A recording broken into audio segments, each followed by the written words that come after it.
गुरुर्ब्रह्मा गुरुर्विष्णू गुरुर्देवो महेश्वरः गुरुः साक्षात् परब्रह्म तस्मै श्री गुरवे नमः.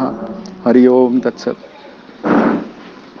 मागे आपला 1 तास अभ्यास झालेला आहे आणि 1 तासाच्या अभ्यासात बरंच आपण काही शिकलो आणि त्यामध्ये प्रश्नोत्तराचाही विचार झाला. तसंच आता पुढे आपला हा पुढचा सेशन चालू राहणार. वस्तुनिर्देश मंगलाचा विचार सांगितला की ते अभिन्नत्वानी करावं लागतं. म्हणजे सद्गुरूंच्या पाया पडता पडता आपण आपल्या 5ही कोशांचं निवारण केलं असता मी माझ्या आनंदाशी एकरूप होतो. तर त्या आनंदाचा खऱ्या अर्थाने अनुभव आला पाहिजे. कारण खऱ्या अर्थाने हा शब्द वापरायचं कारण एकच आहे की बुद्धी न जाणे आणि जाणे ही त्यास, अशी एक भाषा आपण वस्तुनिर्देश मंगल करताना बोललो की बुद्धी जाणत नाही.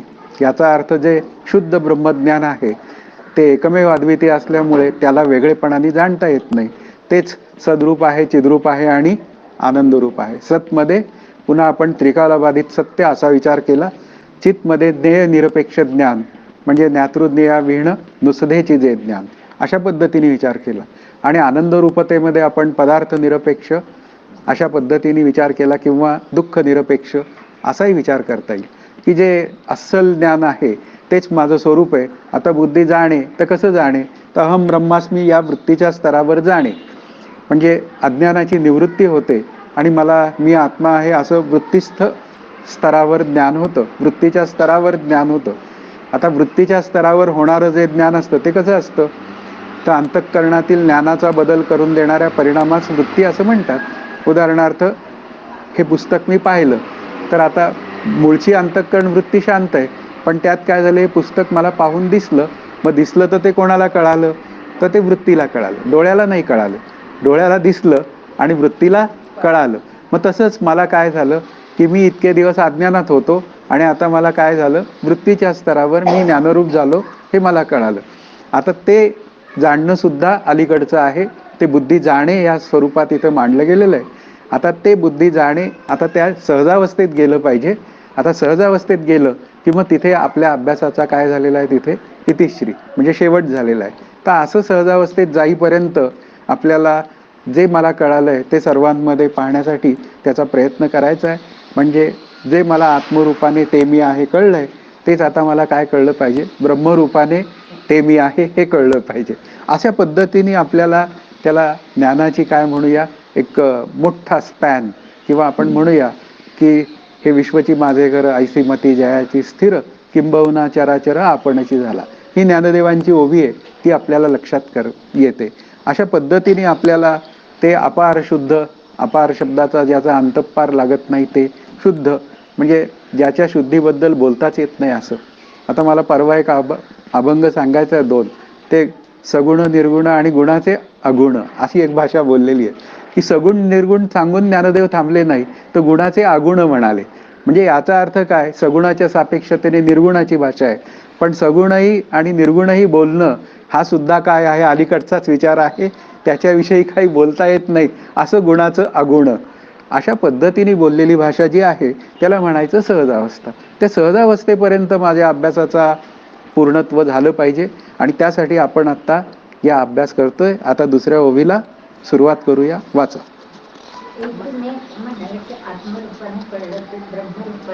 कळलं पाहिजे, व्यापक रूपाने कळलं पाहिजे. आता मी आत्मा आहे हा माझ्या स्तरावर अभ्यास करून कळलेला अनुभव आहे की मी माझ्या वृत्तीमध्ये ठरवलं की मी म्हणजे देह नाही, करता नाही, भोगता नाही.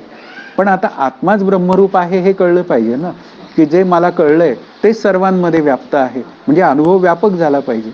आता तो व्यापक अनुभव करायचा असेल तर प्रत्येक उपाधीमध्ये तेच तत्व आहे असं मला पाहायला शिकलं पाहिजे. आणि असं पाहता पाहता पाहणे गेले दुरी बाईंचं म्हणणं आहे ते मला कळलं पाहिजे. बोला. माझे अपार स्वरूप समुद्रावरती जणू तरंग ब्रह्मा विष्णू महेश गणपती सूर्यचंद्र वरुण यम निरवती देवी कुबेरही तैसेची. हा असा जो अर्थ त्याचा. असा जो माझा अपार स्वरूप सागर आहे त्यावर ब्रह्मदेव विष्णू शंकर गणपती सूर्य चंद्र वरुण यम देवी कुबेर इत्यादी ज्या मोठ्या मोठ्या देवता आहेत त्या जणू काय मोठ्या लाटा असून मनुष्यादी जीव या लहान लाटा आहेत. हा आता माझा जो स्वरूप सागर आहे तो अपार आहे. अपार शब्द आधीच त्यांनी बोललेला आहे की ज्याचा अंतपार लागत नाही त्याला अपार असं म्हणतात. मग असं जे काय अपार आहे की ज्याची सुरुवात नाही आणि ज्याचा शेवट नाही. आत्मस्वरूपाविषयी बोलताना नेहमी म्हणतात की ते स्वरूपे करून अनादी आहे.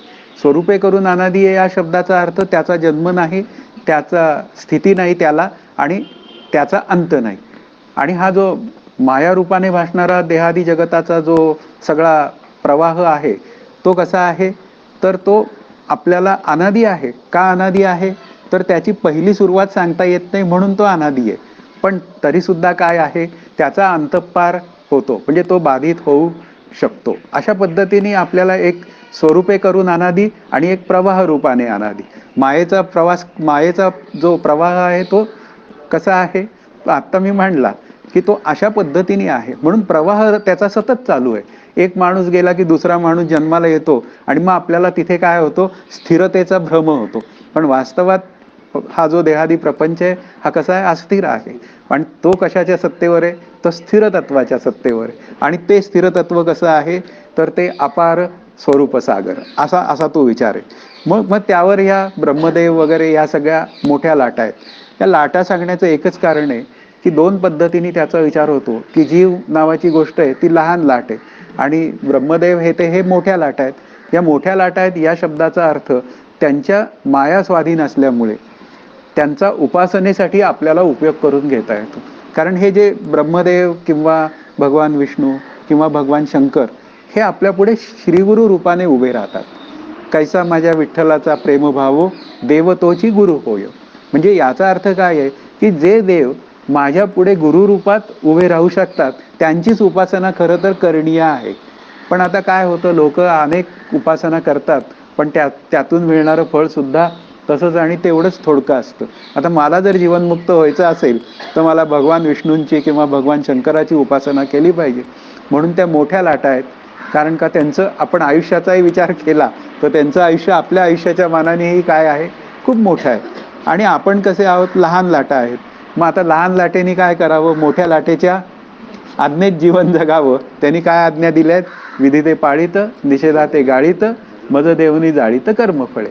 मग या मोठ्या लाटा माझ्यासाठी काय आहेत, एक उपासना आहे आणि दुसरी काय आहे, मला त्याला कर्म अर्पण करता येतात. आणि मी त्याला कर्म अर्पण केली की मी कसा होतो, अकर्ता. आणि अकर्ता झालो की काय झालं, करून अकर्ता, न करता नाही, करून अकर्ता व्हायचं आणि त्याला कर्म अर्पण करायचं. अशा पद्धतीने या सर्व देवदेवतांचा आपल्याला उपयोग करून घेता येतो. आणि ह्याच देवदेवता पुन्हा हरिपाठाचा जर विचार केला तर हरिपाठामध्ये त्यांनी स्पष्ट म्हटलेलं आहे की तो हरी सगुणही आहे आणि निर्गुणही आहे. मग अशा पद्धतीने तो सगुण निर्गुण उभयरूप असेल तर मग त्याची उपासना केली असता मी त्याच्याशी एकरूप झालो तरी सुद्धा मी कोणाशी एकरूप झालोय, निर्गुण तत्वाशी एकरूप झालोय. म्हणजे भक्तीच्या भाषेत जरी विचार केला तरी सुद्धा आपल्याला काही अडचण नाही. आणि अगदी अस्सल ज्ञानलक्षणाच्या बाबतीत विचार केला तरी काही अडचण नाही. म्हणून त्याचा उपासना म्हणून आपण विचार करायला काही हरकत नाही. पुढे जो सर्वज्ञ आणि दयाघन मुनी हृदयी ज्याचे करीची ज्ञान त्याचे बुद्धी उपाधी करून मिथ्याभान मजची माझी होत असे. जो परमात्मा अत्यंत तो सर्वज्ञ ज्ञानस्वरूप असून अत्यंत दयाळू. हा मुख्य मुद्दा काय आहे की तो परमात्मा सर्वज्ञ आहे. आता सर्वज्ञता आहे ना, हे ईश्वराचं लक्षण आहे. पण आता इथे काय म्हणलंय, पुढे सर्वज्ञ लिहून पुन्हा डॅश ज्ञानस्वरूप केलेलं आहे. आता इथे सर्वज्ञ सांगून ज्ञानस्वरूप असा जेव्हा विचार मांडला जातो त्यावेळी ज्ञानस्वरूपतेचा जो विचार आहे ना तो स्वरूपे करूनचा विचार आहे. आणि सर्वज्ञता आहे ना ते त्याचं तटस्थ लक्षण आहे. ते पुढे येणार आहेत ते विषय, त्यावेळी ते आपण करूया. पण हा जो सर्वज्ञता जी आहे ती ईश्वर रूपाने या सगुण रूपात आलेली आहे. म्हणजे त्याला मी काय जी कर्म करतो हे त्याला सर्व काही माहिती असतं. या जगाचं कसं काय चाललंय, या जगाचं कसं चालवलं पाहिजे हे सगळं काही त्याला माहिती असतं. पण तो कसा आहे, तो ज्ञानस्वरूप आहे. का तर माया त्याच्या स्वाधीन असल्यामुळे तो सतत ज्ञानस्वरूप आहे. मी मात्र मायेच्या स्वाधीन असल्यामुळे मला मात्र मुक्त होण्यासाठी अभ्यास करावा लागतो. म्हणून मला कसं म्हणलंय, अल्पज्ञ म्हणलंय की मी कसा आहे, अज्ञानी आहे. आणि मग मला काय करायचंय, अभ्यास करून म्हणजे अज्ञानाची निवृत्ती करून मला ज्ञानरूप व्हायचंय, अशी भाषा बोलली जाते. म्हणून तो जो परमात्मा आहे तो सर्वज्ञ आहे, ज्ञानस्वरूप आहे आणि अत्यंत दयाळू आहे. आता दयाळू शब्दामध्ये काय आहे की लाभाविण प्रीती करीती, हे दयाळूपणाचं लक्षण आहे. कारण दयाळू सगळेच असतात पण ते स्वतःच्या स्वार्थासाठी असतात. आपण खूप पाहतो आपल्या पुढे लोक खूप दयाळू लोक आहेत पण ती स्वतःच्या स्वार्थातनं दयाळू होतात. तसं दयाळू पण या सद्गुरूचं नाही किंवा परमात्म्याचं नाही. तो असा दयाळू आहे की तो कुठल्याही लाभाशिवाय मला तो लाभ द्यायला बसलेला आहे. म्हणजे आनंदाचा ठेवा मी आहे हे कळून घेण्यासाठी तो मला सगळं काही, हे या जगाची निर्मिती किंवा या जगामध्ये असलेले सर्व पदार्थ हे सगळे केवळ मला आनंदाकडे जाण्यासाठी त्यांनी निर्माण करून ठेवलेले आहेत. उदाहरणार्थ ही फुलं ही आपण देवाला वाहतो. देवाला वाहण्याच्या निमित्ताने आपण काय करतो, त्याची पूजा करतो. मग आता पूजा केली की माझी अंतःकरण वृत्ती क्षणभर त्या पूजेच्या निमित्ताने शांत होते आणि मला माझ्या आनंदाचा अनुभव येतो. निमित्त काय आहे, हे फूल वाहणं हे निमित्त आहे. पण मला मिळालं काय, मला मी शांत मिळाली, मला आनंद मिळाला. म्हणजे या शब्दाचा अर्थ काय आहे की त्यांनी जे जे काय निर्माण केलेलं आहे ते अत्यंत काय आहे, दयाळूपणातनं निर्माण केलेलं आहे. उदाहरणार्थ विष, आता विष सुद्धा दयाळूपणातनं निर्माण केलेलं आहे. कारण त्याचा औषधामध्ये उपयोग होतो ना. ते जर का प्रमाणात आपण त्याचा विचार केला तर यातली प्रत्येक वस्तू ही काय आहे, म्हणजे पदार्थ हा माझ्या आनंदाकडे घेऊन जाण्यासाठी मला तो युजफुल आहे. फक्त मी त्याला आनंदाकडे जाण्यासाठी त्याचा काय केला पाहिजे, वापर केला पाहिजे. त्याचं जे काय म्हणूया कळणं आहे ते मी नीट कळून घेतलं पाहिजे आणि ते कळलं तर मग तो दयाळू आहे. त्याच्यावर मग निर्दयतेचा आरोप करण्यात काही अर्थ नाही. हे मला कळायला काही फारसा वेळ लागणार नाही. पुढे वाचा. बुद्धीची उपाधी करणे, हा तो आता पुढे येणारे विषय. म्हणून मुनी ज्याचे सदैव चित्तात ध्यान हा, करतात त्या परमात्म्याचे माझ्यात म्हणजे माझ्या मिथ्या बुद्धीत माझे म्हणजे परमात्मरूपी जो मी त्याचे ध्यान होते. हा, आता मुनी सदैव त्याचे चित्तात ध्यान करतात. आता मुनी म्हणजे कोण, तर मनन करतात ते मुनी. आता मी जर मनन करत असेल तर मी मुनी, आणि नाही करत असेल तर आता श्रवण करतो आपण, ग्रंथाचं श्रवण होतं पण घरी जाऊन त्याचं काय झालं पाहिजे, मनन झालं पाहिजे. पुढे येणार आहेत व्याख्या त्याच्या, श्रवण मनन निधिध्यासन येणार आहेत. पण श्रवण म्हणजे काय, ती त्याच्यामध्ये जीव ब्रह्मैक्य ज्ञानाचा उपक्रम उपसंहार असला पाहिजे. मग जे काय श्रवणामध्ये सांगितलं त्याचं ॲनालिसिस झालं पाहिजे. घरी गेल्यावर किंवा नोट्स काढून त्याचं ॲनालिसिस होऊन मग ते 100 वाक्य बोलली गेलेली आहेत, मग त्यातली 10 वाक्य माझ्या लक्षात ठेवण्याची अभ्यासाच्या दृष्टीने आवश्यकता आहे. आता त्याला काय म्हणायचं, साधक बाधक विचार, तर तो झाला पाहिजे. आणि मग त्यातून मग मला कोणत्या गोष्टीचा विचार माझ्या अंतःकरणात आणखीन पक्का रुजला पाहिजे. आता त्याला म्हणतात निधिध्यासन. निधिध्यासनाची व्याख्या आहे अनात्मकार वृत्तीचा परित्याग, आत्माकार वृत्तीचा स्वीकार आणि त्याला आलेली सहजता. तो येईल त्यावेळी आपण बघू. पण आपल्याला काय आहे की ते मुनी जे आहेत ते सदैव त्यांच्या चित्तात मनन करतात. ते मनात मनन करत नाहीत, बुद्धीत नाही करत, मग ते चित्तात करतात. चित्ताचं लक्षण असं आहे की अवधारणात्मका वृत्ती, त्याला चित्त म्हणतात. म्हणजे मन काय करतं, संकल्प विकल्प करतं. त्यानंतर बुद्धी काय करते, निर्णय घेते.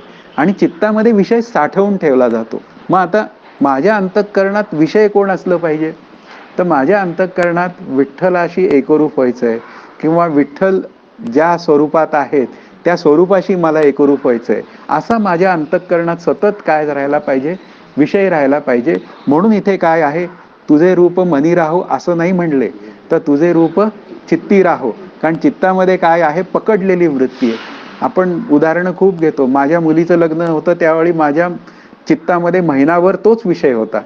असं जे काय चित्त धरून ठेवतं तसंच मला आता काय केलं पाहिजे, विठ्ठलाला धरून ठेवलं पाहिजे. विठ्ठलाच्या स्वरूप लक्षणांचा विचार झाला पाहिजे, विठ्ठलाच्या म्हणूया सगुणाचा विचार झाला पाहिजे. आणि असं दोन्ही मिळून माझं साधन कसं काय आनंदाने आणि अत्यंत प्रेमाने कसं चालेल हेही विचार झाले पाहिजेत. म्हणून त्याचे चित्तात सदैव ध्यान करतात. आणि ध्यानामध्ये काय आहे, ध्याता ध्यान ध्येय ही त्रिपुटी शांत झाली पाहिजे. ध्यान केव्हा म्हटलं जातं, जेव्हा मी एखादी गोष्ट करायला जातो आणि ती करता करता उर्वरित जे जगताचं भान आहे ते विसरून जातो. अशा पद्धतीने जे काय सिद्ध होतं त्याला ध्यान असं म्हणतात. मग असे सदैव जे ध्यान करतात त्या परमात्म्याचे माझ्यात म्हणजे माझ्या मिथ्या बुद्धीत, म्हणजे माझ्या परमात्म स्वरूप जो मी. आता माझ्या मिथ्या बुद्धीमध्ये त्याचे भान होते, ते भान दोन पद्धतीने होते. एक कसं आहे, एक उपाधी सत्यत्व रूपाने होते आणि एक उपाधी मिथ्या रूपाने होते. वास्तवात बुद्धी मिथ्याचे, कारण एक आत्मा सोडून सर्व काय आहे, मिथ्या आहे. हे आपला पक्का काय म्हणूया, एक निर्णयच करून टाकायचा की एक आत्मतत्व ब्रह्मतत्व सोडून उर्वरित सगळं काय आहे, मिथ्या आहे. मग मिथ्या आहे तर मग बुद्धी सुद्धा कशी झाली, मिथ्या झाली. मग आता मिथ्या बुद्धीत त्या परमात्म स्वरूपाचे जो मी आहे असं जे काय भान होतं, म्हणजे त्या बुद्धी काय आहे, शेवटी उपाधी आहे. विचार करायचा उपाधी म्हणजे काय असतं ते सगळे आता विचार आता करूनच टाकूया. उपाधी शब्दाचा अर्थ असा आहे की उपदेयावर आपले धर्म घालते, पण उपदेयापासून ती अलिप्त असते, म्हणजे उपदेयापासून ते वेगळं असतं. आता उदाहरणार्थ आपण इकडे यायला निघालो, आता विचारसागरचा वर्ग कुठे आहे, तर तो यांच्या घरी आहे. मग आता नवांगुळ काकूंचं घर काय कुठे आहे, असं आपण 7-8 जण घोळक्यात यायला लागलो, तर मग ते सांगतो तो कावळा बसलाय ना, ते घर नवांगुळबाईंचं आहे, नवांगुळ काकूंचं आहे. मग कालांतराने काय होतं, तो कावळा निघून जातो. पण इतर जी काय सर्व घरं आहेत ती घरं बाजूला सारून ते कावळा बसलेलं घर हेच नवांगुळ काकूंचं घर आहे, हे आपल्या दृष्टीने काय होऊन जातं, पक्क होऊन जातं. आणि ते पक्क होऊन गेलं की मग मी तो कावळा उडून जातो नंतर, म्हणजे उपाधी निघून जाते. पण तरी सुद्धा मात्र काय आहे, त्या तिथे मी बरोबर येतो आणि विचारसागरच्या अभ्यासाला बसतो. म्हणजे याचा अर्थ काय आहे की उपाधी शब्दाचा अर्थ असा आहे की उपदेयावर आपले धर्म घालते, पण उपदेयापासून ती वेगळी असते, अशा पद्धतीने. मग आता माझ्या मिथ्या बुद्धीत, आता माझी मिथ्या बुद्धी आहे, पण मिथ्या बुद्धी जरी असली तरी मिथ्या बुद्धीचा विचार आहे एक संवादी मिथ्या बुद्धीचा विचार आणि एक विसंवादी मिथ्या बुद्धीचा विचार. आता विसंवादी मिथ्या बुद्धीचा विचार काय आहे की मी करता आहे, मी भोगता आहे, मी असा आहे, मी तसा आहे. विशेष रूपाने जेव्हा विचार होतो तेव्हा माझ्यासारखा अभ्यास करणारा कोणी नाही, विचारसागरचा पाठ वर्ग करणारा फक्त मी एकटाच आहे, असा जेव्हा मला अहंकार होतो आणि तेव्हा जर एखादा दुसरा उभा राहिला की मला काय होऊन जातं, वाईट वाटतं. तर असं जे काय तंत्र आहे ते काय केलेलं आहे, आपण उपाधीचं विशेषण केलेलं आहे. पण विशेषणामध्ये काय आहे, सुख आहे आणि दुःख आहे. म्हणून जेव्हा आपल्या अंतःकरणामध्ये जगत सत्यत्व कर्ता सत्यत्व ही सगळी बुद्धी असते, तेव्हा मी त्या बुद्धीचं विशेषण केलेलं असतं. पण काय आहे, माझ्या मिथ्या बुद्धीत माझे म्हणजे परमात्म स्वरूप जो मी त्याचे भान होते. याचा अर्थ काय आहे की त्या अस्वच्छ बुद्धीत ते ज्ञान होण्याची कुठेही व्यवस्था नाही. कारण जीवाची व्याख्या काय आहे, बुद्धी अधिक आत्मा अधिक बुद्धीत पडलेलं प्रतिबिंब. आता बुद्धीत पडलेलं प्रतिबिंब बुद्धी जर स्वच्छ असेल तर बुद्धी शांत होते आणि ती काय होते, स्वरूपाशी एकरूप होते. परतोनी पाठमोरे ठाके आपण या आपण पै देखे देखत खेव ओळखे म्हणे तत्व ते मी. म्हणजे ती बुद्धी आत्मस्वरूपाशी एकरूप होते आणि मग ती काय म्हणते, ते तत्व मी आहे. कारण इथे बुद्धी जाणे न जाणे याचा विचार पुढे झाला पाहिजे ना.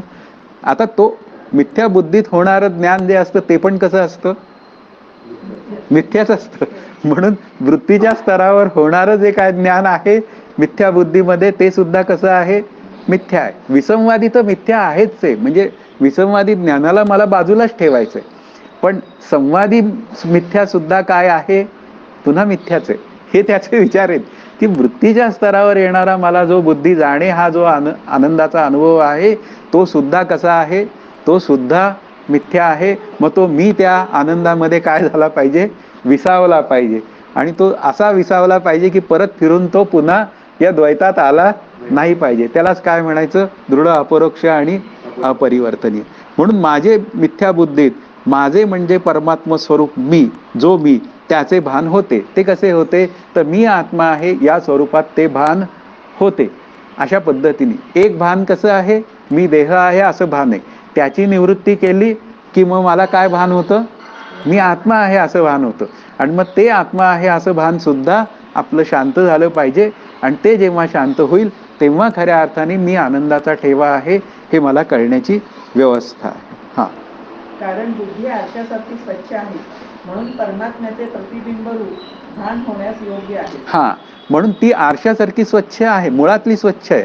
कारण बुद्धी कशी आहे, तेजतत्वाची आहे. तेजतत्वाची आहे म्हणून स्वच्छ आहे. पण 3 गुणांची काय झाली, भेसळ झाली. भेसळ झाल्याबरोबर ती काय झाली, दूषित झाली, गढूळ झाली. पण तरी सुद्धा सत्वगुणे भगवत भक्ती, रजोगुणे पुनरावृत्ती, तमोगुणे अधोगती पाविजेती प्राणी. त्यातले त्यात सत्वगुणाची बुद्धी काय आहे? बेस्ट आहे. का? तर ती मला परमात्म स्वरूपाकडे जाण्यासाठी अभ्यास करायला मदत करते.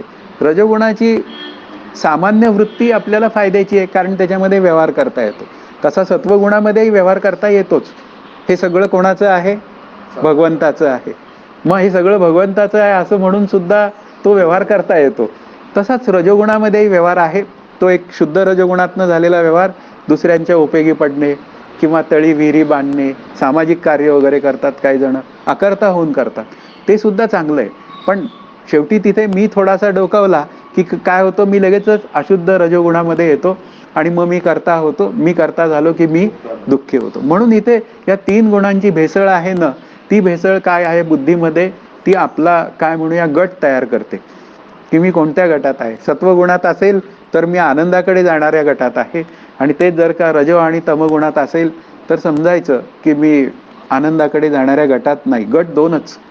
किंवा भाषा जर बोलायची झाली, बद्ध, मुमुक्षु, साधक, सिद्ध असे 4 मांडले तिथं, पण अर्थ, अर्थार्थी, जिज्ञासू आणि सिद्ध असे मांडलेत. पण पाहायला गेलं तर 2च गट आहेत. एक बद्ध तरी आहे, नाहीतर मुक्त तरी आहे. 2च गट आहेत पाहायला गेलं तर. पण काय आहे, साधक जरा प्लीज राहायला पाहिजे ना, म्हणून ते आपलं म्हणतात की नाही, आपण मी एक तर मुक्त तरी आहे, नाहीतर बद्ध तरी आहे. अशा पद्धतीने विचार करावा. आणि मुक्ततेकडचा विचार हा कसा असावा? सतत करण्याचा विचार असावा. हा त्यातला एक महत्वाचा भाग आहे. म्हणून बुद्धी कशी आहे? आरशासारखी स्वच्छ आहे, तेजतत्वाची असल्यामुळे मग आता त्या बुद्धीमध्ये मी आत्मा हे ज्ञान होण्यास अत्यंत योग्य बुद्धी आहे. पण ते बुद्धीचा वापर काय झाला पाहिजे? आनंदरूपतेकडे जाण्यासाठी झाला पाहिजे. परंतु अविद्या कार्य आहे म्हणून मिथ्या आहे. या मिथ्या बुद्धीच्या उपाधीमुळे होणारे परमात्म्य भानही मिथ्याच होते. हा, पुन्हा एक बोला. अविद्येच्या सत्वगुणाचा परिणाम आणि एक अविद्येच्या तमोगुणाचा परिणाम, असे 2 विचार पुढे मांडलेले आहेत. की अविद्येच्या तमोगुणाच्या परिणामामध्ये मी करता आहे, मी भोगता आहे अशी भाषा आहे. आणि अविद्येच्या सत्वगुणाचा परिणाम, तिथे अविद्या आहे, कारण मी आत्मा आहे असा अनुभव तिथे आला ना. मग तिथे मी आणि आत्मा दोघं वेगळे राहिले ना, मग मी रूपाने तिथे अविद्या आहे. मग आता ती सुद्धा काय झाली पाहिजे? मग ते सुद्धा आहे. म्हणून इथे काय आहे की अविद्या कार्य आहे म्हणून मिथ्या आहे. पण मिथ्या बुद्धीच्या उपाधीमुळे होणारे परमात्म भानही द्वैताच्या स्तरावर जोपर्यंत आहे तोपर्यंत ते सुद्धा भान कसं आहे? मिथ्या आहे. हुरळून जायचं नाही. झालं ना तिथे, काहीच्या बाही झालो असं म्हणले तुकाराम महाराज, पण थांबले नाही. आणि मग पुढे ते गेले आणि मग पुढे म्हणाले देह जावो अथवा राहो. का म्हणाले ते? कारण मी स्वरूपाशी एकरूप झाल्यानंतर मी देह ही भावना तिथे उरत नाही. सामान्य रूपाने उरते, पण विशेष रूपाने मात्र उरत नाही. तर अशा पद्धतीने मग देहबुद्धी गेली. मग देहबुद्धी ते आत्मबुद्धी करावी असं ज्ञानदेवांचंही म्हणणं आहे. तर अशा पद्धतीने मात्र काय आहे, ते मिथ्या बुद्धीच्या स्तरावर उपाधी भेदाने होणारं जे काय, बुद्धीच्या उपाधीमुळे होणारं जे काय ज्ञान आहे ते सुद्धा कसं आहे? भेदज्ञानच आहे. अविद्येच्या सत्वगुणाचा परिणाम आहे. सत्वगुणामध्ये सुद्धा अविद्या आहेच, आणि त्या पलीकडे असलेलं जे परमात्म स्वरूप आहे ते मी आहे. 3 गुणांच्या पलीकडे त्वम गुणत्रयातीत, ही जी भूमिका मांडलेली आहे ती आत्मरूप गणपतीची भूमिका मांडलेली, तर ती मला नक्की कळली पाहिजे. म्हणून इथे परमात्म भान जरी मिथ्या असलं तरी सुद्धा काय आहे? ते वाईटातलं चांगलं आहे. 2 वाईट आहेत, त्यातलं एक चांगलं आहे. कारण मी देह आहे हे अत्यंत वाईट, आणि पुन्हा परमात्म भान झालं मला म्हणून ते द्वैतात आहे म्हणून ते सुद्धा वाईट. पण त्या 2 वाईटातलं चांगलं कोणतं? तर हे. कारण का? त्यातून मी सहजावस्थेकडे जातो, खाली कधी येत नाही, देहबुद्धीत कधी येण्याची व्यवस्था नाही, असा तो विचार आहे. त्याचे बुद्धी उपाधी करून मिथ्या भान मजची माझी होत असे. ज्याच्या अज्ञाने भासे जगत, जसा दोरीवरी सर्प दिसत. परी दोही ठाई ना सर्प जगत, ते स्वतंत्र आणि स्वयं ब्रह्म मीची असे.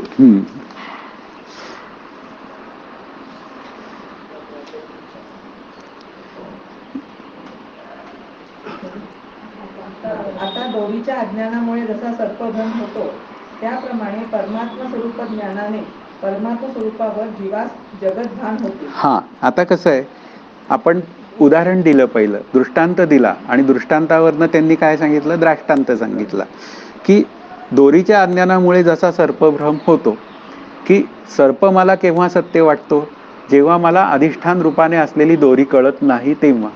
साखरे महाराजांकडे जेव्हा आम्ही शिकायला लागलो तेव्हा ते म्हणाले, दोरी उपहित चैतन्याच्या सत्तेवरच सर्प भासतो, हे लक्षात घ्या. ते म्हणाले त्याचं कारण असं आहे की कोणताही जड अचेतन पदार्थ दुसऱ्या जड अचेतन पदार्थाचं अधिष्ठान होऊ शकत नाही. आणि तो सिद्धांत बरोबर आहे. कारण का, जर माझी दृष्टी सतत जर का आनंदाकडे म्हणजे परमात्म स्वरूपाकडे ठेवायची असेल तर मला लक्षात ठेवायचंय की दोरी उपहित चैतन्य मला कळत नाही, म्हणून मला त्या सर्पाचा भ्रम होतो. त्याप्रमाणे परमात्म स्वरूप जे आहे ते माझं खरं स्वरूप असताना त्या स्वरूपाच्या अज्ञानामुळे मला हे जगताचं भान होतं. पण मध्ये एक शब्द अगदी घालायची गरज आहे, ते जगाचं भान सत्यत्वाने होतं. हा आपला दोष आहे. कुठे दोष आहे, तर जगाचं भान होणं हा दोष नाहीये. बाधितानुवृत्तीने सुद्धा जगताचं भान जीवनमुक्ताचं आहे की नाही, आहे. पण त्या जगताच्या भानाचा त्या जीवनमुक्ताच्या अंतःकरणावर विपरीत परिणाम नाहीये, भ्रांती नाहीये. त्यामुळे त्याला सुखदुःखाचा विचार तिथे नाहीये.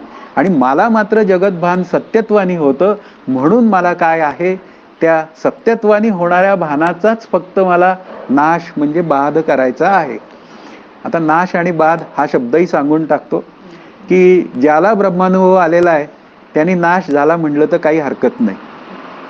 कारण का, एका जनार्दनी भोग प्रारब्धाचा, हरिकृपे त्याचा नाश होय. आता नाश होण्याची भाषा कोणाची आहे, नाथ महाराजांची आहे. त्यांना शोभते कारण ते जीवनमुक्त होते. पण मी जीवनमुक्त नसेल तर मी नाश शब्दाचा अर्थ काय घ्यायचा, बाध. जिथे जिथे नाश शब्द येईल तिथे तिथे मी तो काय घ्यायचा, बाध ह्या अर्थाने घ्यायचा. किंवा ज्ञानदेव काही ठिकाणी ज्ञानेश्वरीमध्ये असं आलंय की ते आत्मस्वरूपावर जगत भान होते असं म्हणतात.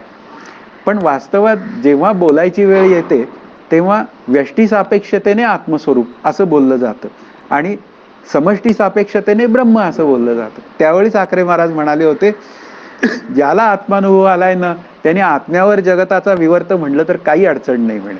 पण जर आत्मस्वरूपाचं भान झालेलं नसेल तर मग मात्र काय आहे, त्यांनी ब्रह्मस्वरूपावर जगताचा विवर्त भासतो ही भूमिका मांडावी लागेल. म्हणून मला बोलताना मी मात्र ब्रह्मस्वरूपावरच जगताचा विवर्त म्हणणार, कारण मला ज्ञानरूप व्हायचं आहे, असा तो विचार आहे. म्हणून इथे काय आहे, त्या परमात्म स्वरूपावर जीवास सत्यत्वाने जगतभान होते आणि ते जगतभान सत्यत्वाने झालेलं मला माझ्या आनंदाकडे जाण्याच्या आड येतं. हा त्यातला एक विचार आहे. हा,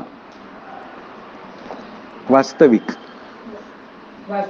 पाहिले तर जसा दोरीवर सर्प नाही तसे परमात्म्यावर जगतही नाही. हा, आता ही झाली अजातवादाची भूमिका. आता दोरीवरचा सर्प प्रतीती मात्र सत्तावान आहे ही आपण कल्पित रूपाने केलेली भाषा आहे. पण आता इथे काय झालं की जगत नावाची गोष्ट त्या ठिकाणी नाहीच, परमात्म स्वरूपाच्या ठिकाणी नाहीच, अशी पहिली भूमिका मांडली. त्याला आगाजे झाल्याची नाही, तयाची वार्ता पुससी काही, अशी एक भूमिका आहे. त्यानंतर दुसरी जी भूमिका आहे की आगाजे झाल्याची नाही बोललं की जगत नावाची गोष्ट स्वीकारली जाते. मग स्वीकारली की काय झालं, ती दृष्टीसृष्टीवादात येते. वाद आहेत ते येणार आहेत पुढे, चौथ्या तरंगात आहे. आता दृष्टीसृष्टीवाद, दृष्टी शब्दाचा अर्थ वृत्ती. आता वृत्ती स्वरूपाकार असेल तर दृष्टी म्हणजे तर सृष्टी सुद्धा कशी आहे, ती स्वरूपाकारच आहे. अशा पद्धतीने देव शोधावया गेलो देवची होऊन गेलो, किंवा रीता ठाव या रागवे विण नाही.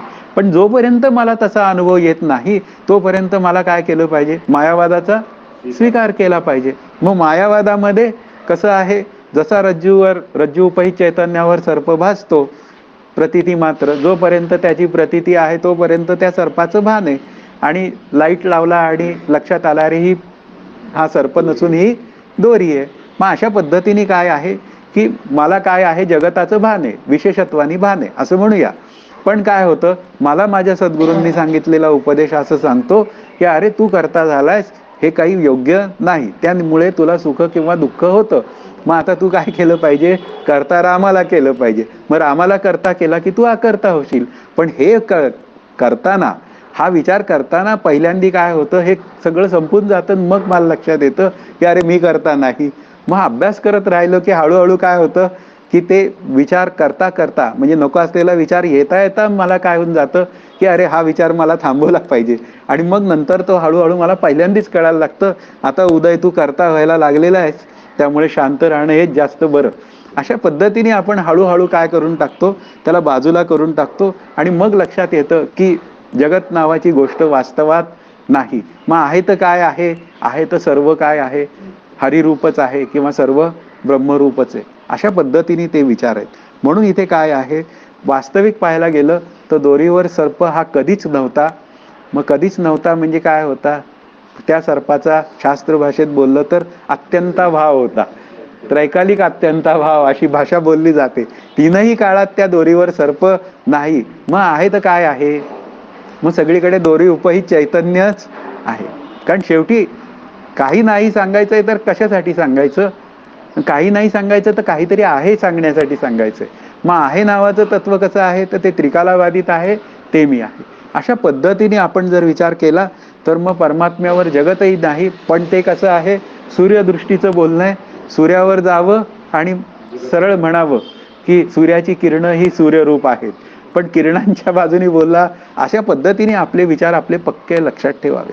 पुढे वाचा. जगत किंवा तत्कारण अज्ञान यांचा संबंध रहित अनादि शुद्ध असे जे ब्रह्म ते मीच आहे. हा, मग आता जगत आणि तत्कारण अज्ञान, आता जगत आणि तत्कारण अज्ञान यांचा संबंध अनादि आहे. अनादि म्हणजे कसं आहे, फार पूर्वीपासून आहे. म्हणजे किती पूर्वीपासून सांगता येत नाही, त्याला काय म्हणायचं, अनिर्वचनीय. हा, कसा आहे संबंध तो, अनिर्वचनीय, ज्या संबंधी ठोस असं काही बोलता येत नाही. मग अनिर्वचनीय म्हणजे काय,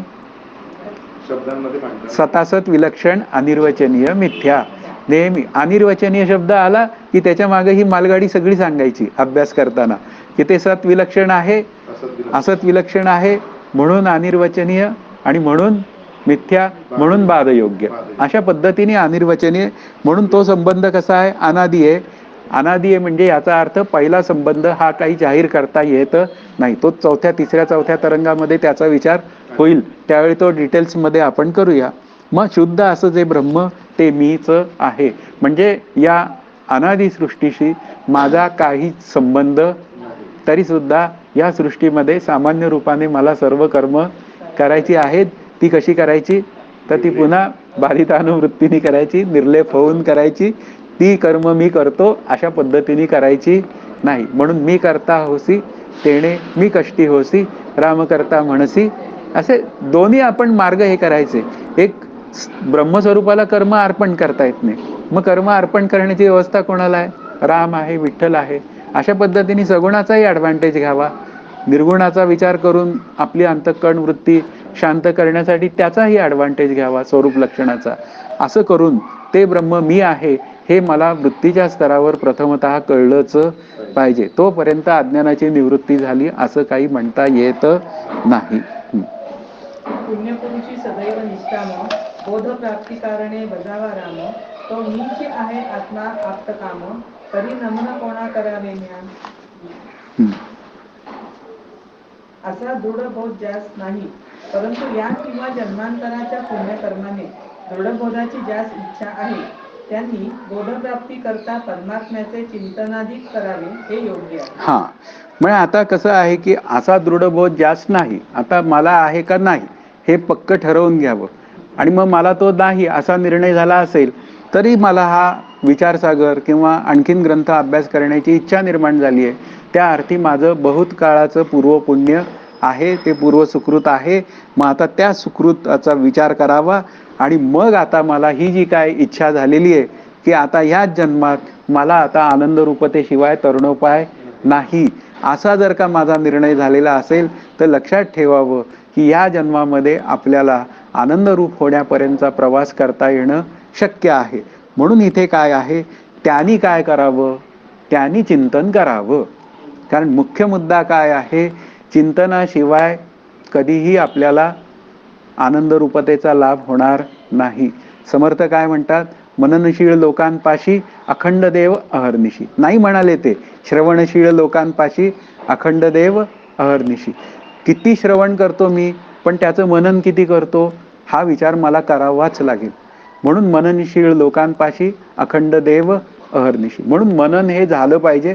चिंतन शब्दाचा दुसरा अर्थ आहे मनन. आणि मननामध्ये साधक बाधक विचार आहे. साधक विचार काय आहे, ते सच्चिदानंद ब्रह्म मी आहे.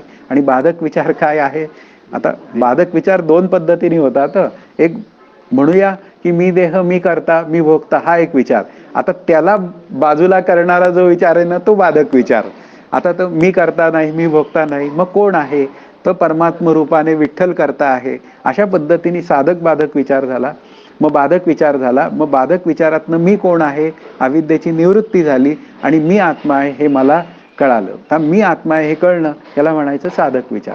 म्हणून कुठलंही चिंतन, नको असलेला विचार माझ्या अंतःकरणात आला तर त्याला तिथल्या तिथे हव्या असलेल्या चिंतनाने छेद द्यायचा. सहा अहम सोहम म्हणायचं. क्षणभर अंतःकरण वृत्ती शांत करून आनंदाचा अनुभव घ्यायचा आणि मग पुन्हा त्या पुढच्या वाटचालीला प्रारंभ करायचा.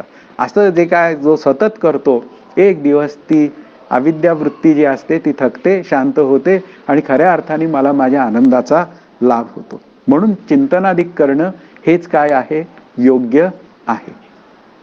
परंतु ग्रंथकार निश्चलदासजी म्हणतात, तो परमात्माच मी आहे असा माझा दृढ बोध झाला असल्यामुळे आता मला नमस्कारास दुसरे कोणी राहिलेच नाही. मग मी नमस्कार कोणास करू. आता हे झालं वस्तुनिर्देश मंगल. इथे वस्तुनिर्देश मंगल पूर्ण झालं. आता निश्चलदासजी कसे आहेत, ते म्हणजे आमच्या ऑफिसच्या भाषेत बोलायचं झालं तर ते बॉस आहेत. म्हणजे आता साई शास्त्रांचा अभ्यास केलेली व्यक्ती आहे अशी, की जी साई शास्त्रांचा अभ्यास करून विचारसागर सारखा एकदम काय म्हणूया अगदी पक्का, म्हणजे असा म्हणूया थोडक्यात ग्रंथ मांडते, केवढी मोठी ती व्यक्ती असेल. म्हणून ते निश्चलदासजी म्हणतात, तो परमात्मा मी आहे असा अनुभव आला, आता मी कोणाला नमस्कार करू, कारण माझ्या दृष्टीने आता दुसरा कोणी सिद्धच राहिला नाही. उपाधी भेदानी कल्पित रूपाने आहेत दुसरे व्यवहार करण्याला, पण आत्मरूपाने आता माझ्या ठिकाणी कोण राहिलं. आत्मरूपाने कोणीच राहिलं नाही, कारण सर्वच आत्मरूप आहेत. तुम्ही सर्वच सुद्धा आत्मरूप आहात, मी सुद्धा आत्मरूप आहे. पण निश्चलदासजींना ते कळालेलं आहे आणि मला ते कळालेलं नाही, म्हणून मी ते कळून घेण्यासाठी हा अभ्यास करतोय. म्हणून इथे आता नमस्कारासाठी मला कोणी दुसरं उरलेलं नाही, तर मी नमस्कार कोणाला करू. तर मग हा कोणी कोणाला नमस्कार केला, मग अगदीच बोलायचं झालं तर माझाच मी मला नमस्कार केला. वास्तवात हे बोलणं सुद्धा थोडं अलीकडचंच होईल. अशा पद्धतीने आपण त्याचा विचार केला पाहिजे. आणि इथे मात्र काय झालेलं आहे, हे जे मंगल आहे, वस्तुनिर्देश मंगल, की जे साधकासाठी अत्यंत आवश्यक आहे, ते या पद्धतीने इथे पूर्ण झालेलं आहे. ग्रंथ लिहिण्याचा हेतू. शास्त्रात शेषशास्त्र वेदांत, तत्प्रमेय जलसार सिद्धांत, ज्यात आहे तर अतिविस्तृत असा विचारसागर कथितो आता. अद्वैत शास्त्रात परमात्म्याशी ब्रह्माशी आपला अभेद प्रतिपादन करणे हेच श्रेष्ठ मंगल समजले. श्रेष्ठ मंगल काय आहे, की मी आणि ब्रह्म या दोघांमध्ये भेद नाही. ते आता भेदाचा जो विचार आहे तो तिसऱ्या तरंगातनं आपण जेव्हा प्रस्तावनेत जाऊ तेव्हा 12 प्रकारच्या भेदांचा विचार होईल. पण आता मात्र काय आहे, श्रेष्ठ मंगल कुठलं आहे. आशीर्वाद रूप मंगल केलं तरी सुद्धा श्री गुरु आणि मी वेगळाच आहे, बरोबर आहे की नाही. नंतर नमस्क्रिया रूप मंगल करायला गेलो तर मी नमस्कार करणारा आणि ती नमस्कार म्हणूया घेणारी विभूती, अशा पद्धतीने काय होईना माझ्या बाजूनी द्वैत आहेच आहे. पण मात्र जेव्हा मी वस्तुनिर्देश मंगलाचा विचार करतो तेव्हा मात्र काय आहे, तिथे भेद उरत नाही. म्हणून मंगलामध्ये श्रेष्ठ मंगल कुठलं आहे, तर वस्तुनिर्देश मंगल आहे. आणि वस्तुनिर्देश मंगलामध्ये तो नमस्कार कसा केला आहे, तर तो आभेदानी नमस्कार केला आहे. आता आभेदानी केलेला नमस्कार म्हणजे काय आहे, अगदी बोलायची वेळ आली तर मीची होऊनी पांडवा करीती माझी सेवा. पांडव मजरूप झाले असं ज्ञानेश्वरीत म्हटलंय आणि ते आता काय करतायत, सेवा करतायत. तर कोणाची सेवा करणार, तर ते भगवान श्रीकृष्ण म्हणतात माझीच सेवा करतायत. म्हणजे सर्व मलाच पाहतायत, सर्वत्र नमस्कारी मज एकाते, असं एक ज्ञानदेवांनी म्हटलेलं आहे. अशा पद्धतीने श्रेष्ठ मंगल कुठलं आहे, तर ते वस्तुनिर्देश मंगलच आहे, हे लक्षात ठेवायचं. त्याप्रमाणे प्रथम ओवीच्या पूर्वार्धाने ब्रह्माचे स्वरूप लक्षण व पुढे 5व्या ओवीच्या पूर्वार्धापर्यंत तटस्थ लक्षणाचा विस्तार करून उत्तरार्धाने अभिन्नत्व कथन केले. हा, आता इथे काय झालं, उपक्रम आणि उपसंहार. आता अशी भाषा बोलावी लागते, कारण हे जे साखरे महाराज आहेत हे फार अगदी कडक व्यक्तिमत्व आहे लिखाणामध्ये, अभ्यास करून घेण्यामध्ये. आता त्यांनी आनंद, विभू, नंतर अपार, शुद्ध ही सगळी ब्रह्माची स्वरूप लक्षणं सांगितली. स्वरूप लक्षणं या शब्दाचा अर्थ ज्या लक्षणात कधी बदल होत नाही त्याला स्वरूप लक्षण असं म्हणतात. उदाहरणार्थ सतरूप, चिद्रूप आणि आनंदरूप ही ब्रह्माची स्वरूप लक्षणं आहेत. आणि तटस्थ लक्षण या शब्दाचा अर्थ जे लक्षण कधी असतं कधी नसतं त्याला तटस्थ लक्षण असं म्हणतात. उदाहरणार्थ ईश्वर. आता ईश्वराची काय आहे, सर्वज्ञत्व ही सगळी काय आहे, तटस्थ लक्षण किंवा सर्वसाक्षी वगैरे. पण ईश्वरच मुळात तटस्थ लक्षणाचा आहे. जग नावाची गोष्ट सिद्ध झाली की ईश्वर नावाची गोष्ट सिद्ध होते. पण जगच जर का लय पावलं तर ईश्वर सुद्धा काय होतो, लय पावतो. हे त्याचं उत्तर आहे. म्हणजे जे कधी असतं तर जग नावाची गोष्ट असली की ते आहे आणि जग विलीन झालं की ते नाही. म्हणून ब्रह्माचं तटस्थ लक्षण काय आहे, तर ईश्वर आहे. आणि ब्रह्माचं स्वरूप लक्षण काय आहे, की ज्या लक्षणात कधी बदल होत नाही त्याला स्वरूप लक्षण असं म्हणतात. आणि सच्चिदानंद रूपता हे ब्रह्मस्वरूपाचं स्वरूप लक्षण आहे, त्यात काही बदल नाही. आणि मग उत्तरार्धामध्ये काय केलं, अभिन्नत्व कथन केलं. ते कसं, तर निश्चलदासजी काय म्हणाले, आता मी आत्मस्वरूप झालेलो असल्यामुळे आता मी कोणाला नमस्कार करू. आता अशा पद्धतीने काय केलं, ते अभिन्नत्व सिद्ध केलेलं आहे. आणि ते अभिन्नत्व आपल्या दृष्टीने खूप महत्वाचं आहे. म्हणजे वस्तुनिर्देश मंगल करताना माझं सतत काय झालं पाहिजे, अभिन्नत्वाने अंतःकरण वृत्ती ही सिद्ध झाली पाहिजे. आणि ती मग हळूहळू दृढ, अपरोक्ष, अपरिवर्तनीय होईल. पहिल्यांदा ती काय असेल, बदलू दे, त्याने काही होत नाही. पण त्यातून हळूहळू आपल्याला एक एक क्षणाचा का होईना अनुभव हा येतच जाईल. आणि शेवटी ती दृष्टी जी आहे, म्हणजे आनंदाची वृत्ती जी आहे ती सहज पक्की होते. पण तिथपर्यंत मला अभ्यास करण्याशिवाय पर्याय नाही, हे लक्षात ठेवा. ग्रंथकाराच्या या मंगलचरणाचा अर्थ विचारसागराचा चांगला परिचय झाल्याशिवाय कळणे शक्य नाही. तथापि थोडक्यात त्याचे व्याख्यान केले आहे. हा, मुख्य मुद्दा काय आहे, विचारसागरचा संपूर्ण म्हणजे निदान 4 तरंगाचा अभ्यास आपण करणार आहे.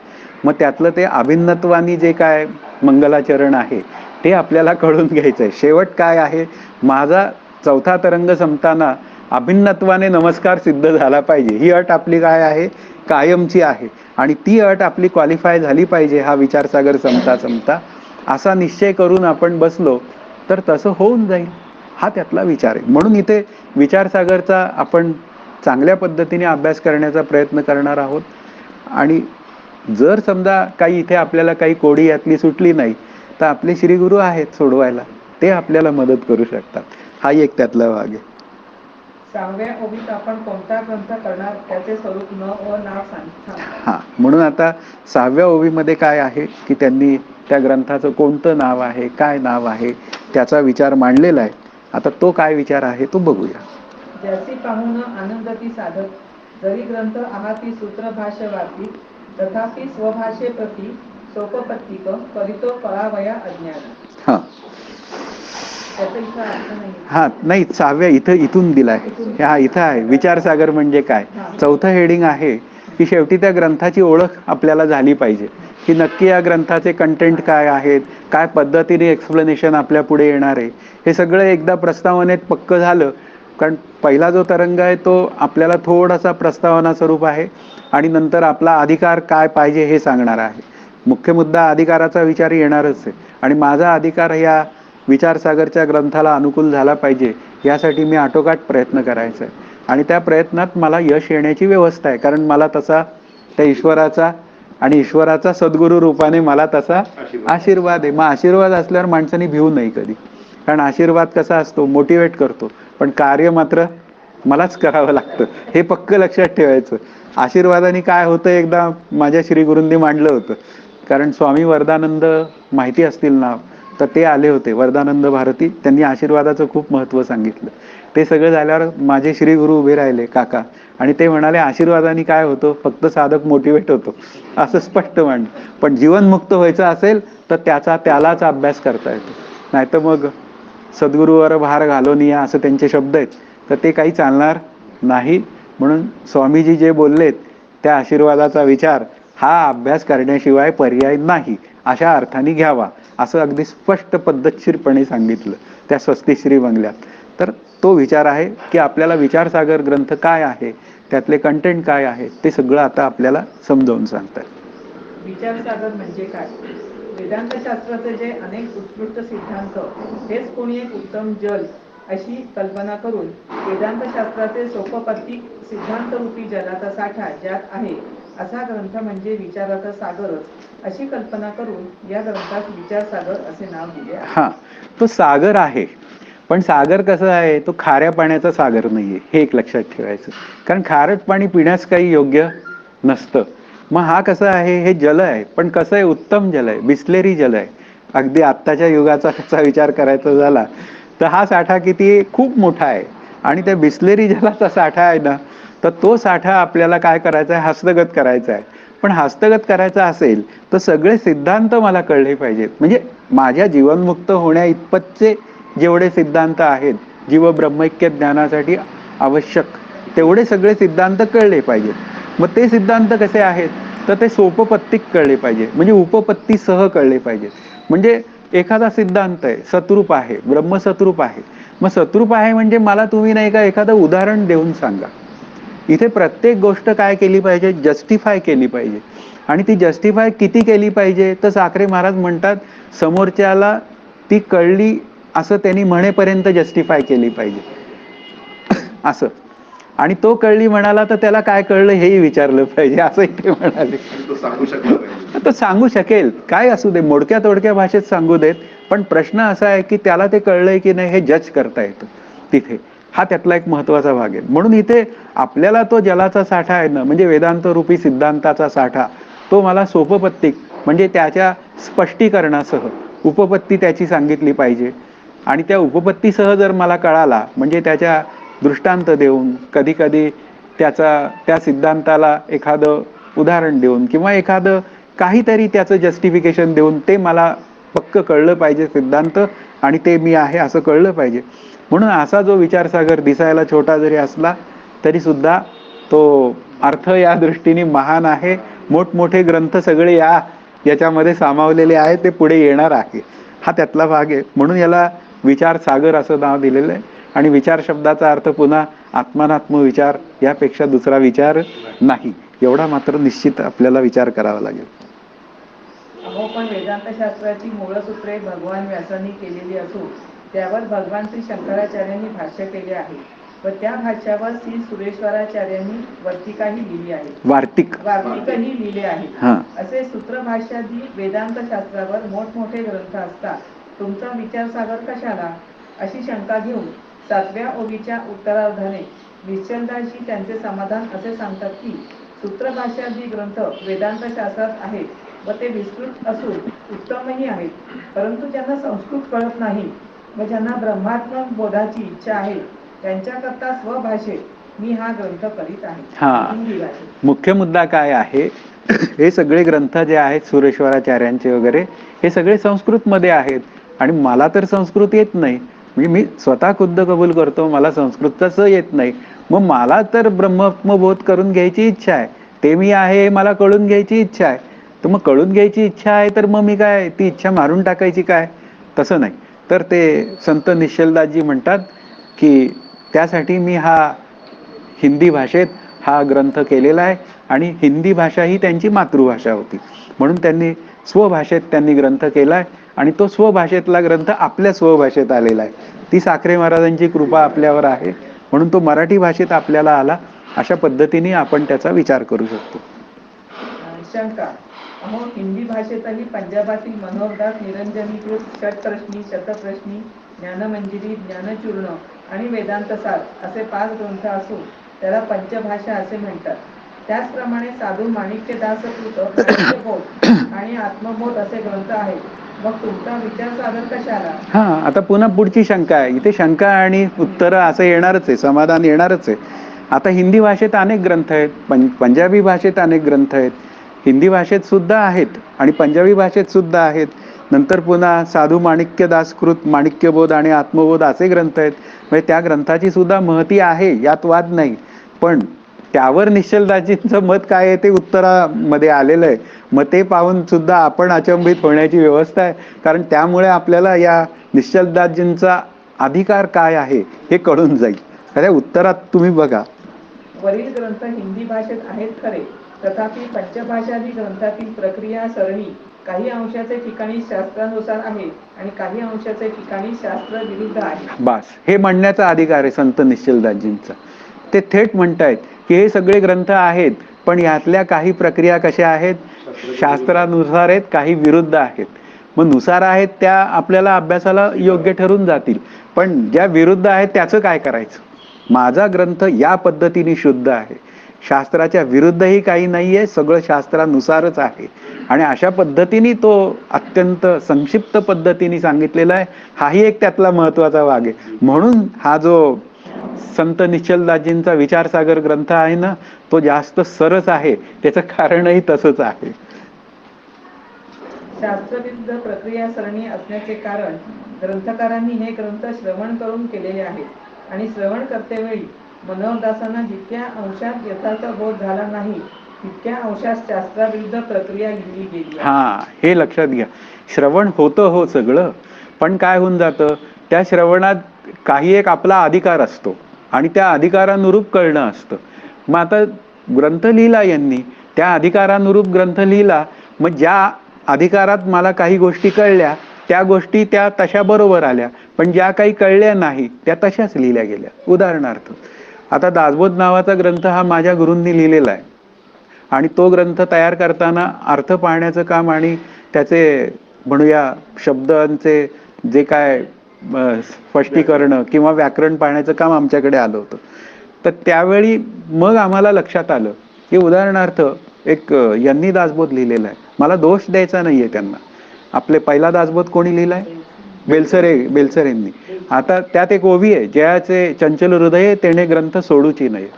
आता त्याचा बेलसरेंनी अर्थ असा लिहिलाय की ज्याचं अंतःकरण चंचल आहे त्याने ग्रंथाचा अभ्यास करू नये. आणि काकांनी आपल्या अर्थ असा लिहिलाय की ज्याचं अंतःकरण चंचल आहे त्याने ग्रंथाचा अभ्यास करणे सोडूच नये. आता हे जे डिफरन्सेस आहेत, हे डिफरन्सेस तयार होतात. अनुभव आणि श्रवण या दोघांचं मिश्रण जिथे असतं तेव्हा मात्र ते असं होतं, अत्यंत सुंदरता होते किंवा परफेक्शन येतं. आवाहन आणि विसर्जन हेची भजनाचे लक्षण अशी एक ओवी आहे. तर त्या बेलसरेंनी तसंच लिहिलंय की आवाहन आणि विसर्जन हे भजनाचं मुख्य लक्षण आहे. पण इथे आवाहन म्हणजे काय, सहाचं आवाहन, आणि विसर्जन म्हणजे अहमचं विसर्जन, अहमचं सहामध्ये विसर्जन, हेच आवाहन आणि विसर्जन आहे. असं सगळं जस्टिफाय करून मग तो ग्रंथ दासबोध हा आपल्या पुढे आलेला आहे. आणि म्हणून तो श्रेष्ठ का झाला, काकांनी लिहिलेला दासबोध तो या पद्धतीने आहे. सगळ्या प्रक्रियांची सूक्ष्मता आहे आणि जिथे जिथे त्या प्रक्रियांची सूक्ष्मता आमच्या दृष्टीने, आता आमचा अधिकार काही नव्हता, मग आमच्या अधिकाराच्या दृष्टीने आम्ही काकांना सांगितलं की काका इथे असा विस्तृत जरा अर्थ लिहिला गेला पाहिजे. तर ते मला म्हणाले राहू दे ज्ञानबाची मेघ, त्या निमित्ताने माझ्याकडे येतील तरी म्हणे. म्हणजे ती मेघ ठेवायचं पण कारण आहे की नाही, तिथे तिथे सद्गुरूंचा तिथे आपल्याला तो लाभ म्हणजे आशीर्वाद किंवा ते देत असलेलं मला म्हणूया बळ, त्यांच्या म्हणूया स्पर्शातनं मिळणारं बळ, ते मला तिथून कमअप करण्याची व्यवस्था करतं. म्हणजे काही ठिकाणी मेघाही ठेवायला लावलेल्या आहेत, काही ठिकाणी मेघा क्लिअर पण केलेले आहेत. हो का म्हणे, असं त्याच्या पुढे केलं पाहिजे का, बरं मग असा अर्थ लिहा त्याचा. अशा पद्धतीने झालंय. म्हणजे ग्रंथ कसा झाला पाहिजे, आत्ता आपल्याला मूळ याच्यावरनं संत निश्चलदासजी जे म्हणतात ना ते लक्षात घ्या की तो ग्रंथ निर्दोष असला पाहिजे. आणि मग निर्दोष ग्रंथ कोणाचे आहेत, तर हे अनुभव येऊन जे काय लिहितात ते निर्दोष लिहितात, जे त्यांना कळलेलं असतं ते निर्दोष लिहितात. म्हणून सुरेश्वराचार्य, शंकराचार्य, व्यासमुनी हे निर्दोष आहेत आणि त्यामुळे त्यांचं सगळं लिखाण कसं आहे, निर्दोष आहे. पण ते संस्कृतमध्ये असल्यामुळे माझी योग्यता नाही, म्हणून मला माझ्या स्वभाषेप्रत पाहिजे.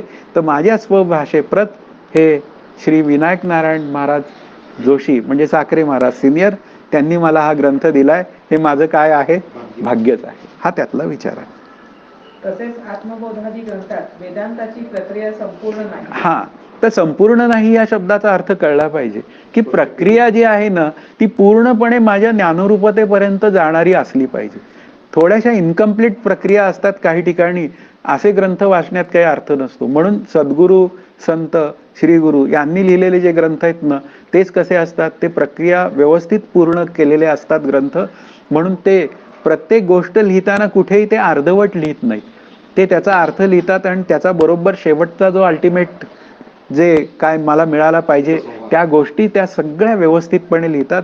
म्हणून माझ्या दृष्टीने काय आहे, त्या प्रक्रिया संपूर्ण असलेला ग्रंथ हा खूप महत्वाचा आहे.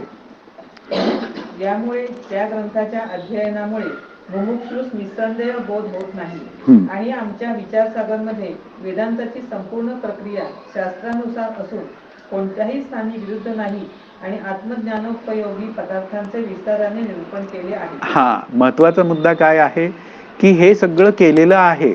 आता मला सांगितलं की तू विचारसागरचा अभ्यास कर. कोणी सांगितलं? माझ्या श्री गुरूंनी सांगितलं.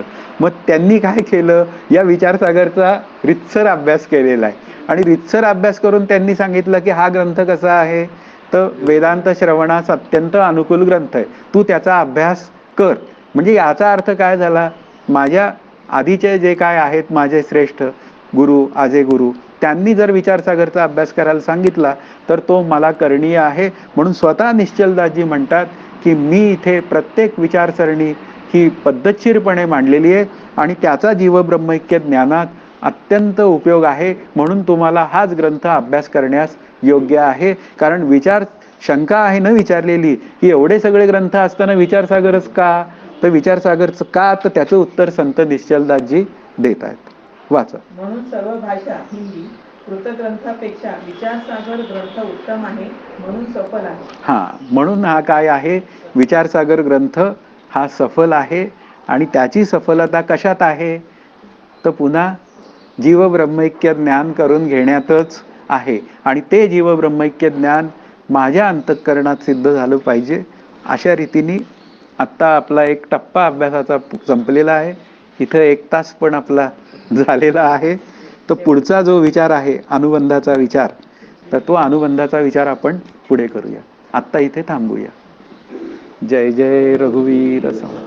आत्ता कोणाला शंका नाहीत ना, नाही तर मग स्टॉप करायला रेकॉर्डिंग.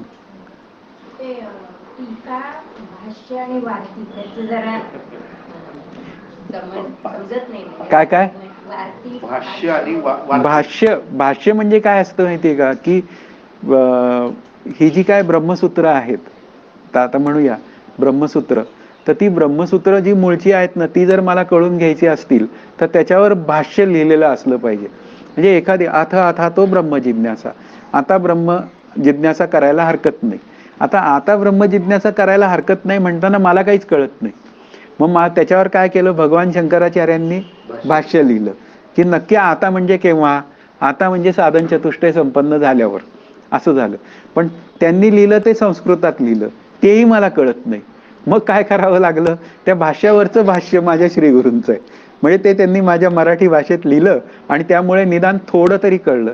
वास्तवात ब्रह्मसूत्रासारखे जे भाष्य ग्रंथ आहेत भाष्य केलेले, आता भगवद्गीता हा मूळचा ग्रंथ आहे, मग ते समजून घेण्यासाठी काय केलं, भाष्य लिहिली. कोणी भाष्य लिहिलं, व्यासांनी भाष्य लिहिलं. मग व्यासांचं भाष्यही कळणं थोडंसं काय आहे, अवघडच आहे, म्हणून शंकराचार्यांनी लिहिलं. मग तेही कळणं अवघड आहे म्हणून माझ्या गुरूंनी लिहिलं. असे अनेक पद्धतीने काय होतात, त्याच्यावर भाष्य होत होतात. मग हे म्हणून काय होतात, उर्वरित ग्रंथ होतात ते भाष्य ग्रंथ होतात. आणि मूळचा ग्रंथ कुठला आहे, तर तो भगवान श्रीकृष्णांचा ग्रंथ. आणि वार्तिक जे आहे ना, ते वार्तिक सुरेश्वराचार्यांनी लिहिले. एक सद्गुरू एक परंपरा एका टोकाला आणून ठेवतात. तिथून ही अपेक्षा असते, कारण ही सनातन परंपरा आहे. तर त्या काळानुरूप सुरेश्वराचार्यांचा काळ हा शंकराचार्यांच्या नंतरचा, वयाने जरी मोठे असले तरी, मग त्यांनी वार्तिक लिहिलं, कारण त्या काळानुरूप जो समाज आहे त्या समाज व्यवस्थेला हे शास्त्र समजेल अशा भाषेत मांडणे ते वार्तिक. आणि हे वार्तिक कुठपर्यंत आहे, म्हणजे सनातन आहे. म्हणजे आता काकांनी समजा एखादा ग्रंथ लिहिला असेल, त्याच्यावर जर कधी काकांचाच एक साधक जर कधी त्याच्यावर पुढच्या समाजाच्या स्वरूपानुरूप जर कधी तीच भूमिकेमध्ये कुठलाही बदल न घडता त्या प्रक्रियेमध्ये बदल न घडता, त्या संकल्पनेमध्ये बदल न घडता ती संकल्पना समाजाला समजेल अशा भाषेत मांडत असेल तर त्याला वार्तिक म्हणतात. काळानुरूप भूमिका मांडणे, पण बदल मूळ संकल्पनेमध्ये कुठेही धक्का न लागता, त्याच्यामध्ये कुठलाही बदल न घडता, कुठलाच म्हणजे एका याचा पण बदल न घडता ती भूमिका त्या पद्धतीने मांडणे वार्तिक. नाही, मूळ ग्रंथ नाही, मूळ ग्रंथ भाष्य म्हणजे मूळ ग्रंथ. हा, पण कसं आहे आता मूळ ग्रंथ जे आहेत ना त्याच्यावर आता सुरेश्वराचार्यांनी वार्तिकं लिहिली, आता शंकराचार्यांनी त्यांचं भाष्य लिहिलं तरी सुद्धा काय आहे तो ग्रंथ कळायला अवघडच झाला. नैष्कर्म्य सिद्धी हा, हे वार्तिक आहे. वार्तिक आहे, पण भाष्य नाहीये. पण नाही, कोणचं जे ब्रह्मसूत्रावर शंकराचार्यांनी लिहिलं ते भाष्य, भगवद्गीतेवर जे लिहिलं ते भाष्य. प्रश्न असा आहे की वार्तिकामध्ये काय लिहिलं हा त्यातला भाग आहे. वार्तिक लिहिताना काय होतं की जो वार्तिक लिहितोय तो त्याच्या म्हणजे त्याची जी बुद्धी आहे अभ्यास करणारी ती वापरून लिहू शकतो वार्तिक, हाही त्याच्यामध्ये आहे. त्याला ते स्वातंत्र्य आहे. ते स्वातंत्र्य आहे त्याचं. उदाहरणार्थ आता की नैष्कर्म्य सिद्धी लिहिताना आता मी इथे स्टॉप करतो रेकॉर्डिंग.